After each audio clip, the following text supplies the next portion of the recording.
Maswerteng hapon po 3D Lotto players. Narito na po ang mga numerong nanalo sa 3D Lotto 5 PM result July 19, 2026, araw ng linggo. Kaya kunin nyo na po ang inyong mga ticket. Narito na po ang resulta.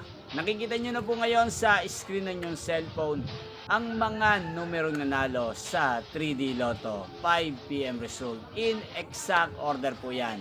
At kung maswerte namang natayaan nyo po ang mga numerong yan kanina, congrats po sa inyo. At narito naman po ang mga numerong nanalo sa 2D Lotto 5 PM result.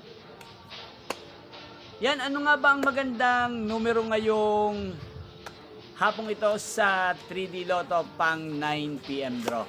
Para po sa akin, bet ko pong mga numero ngayong araw na to pang 9 PM draw ang numero 3, 9 at 1, unang kombinasyon. At ang pangalawang kombinasyon na bet ko sa 3D Lotto ang numero 2, 8 at 9. Sana ang mga yan ay manalo po sa 9 PM draw. Yan, inyo pong napanood ang resulta ng 3D Lotto sa channel to, Roderick Hernandez TV.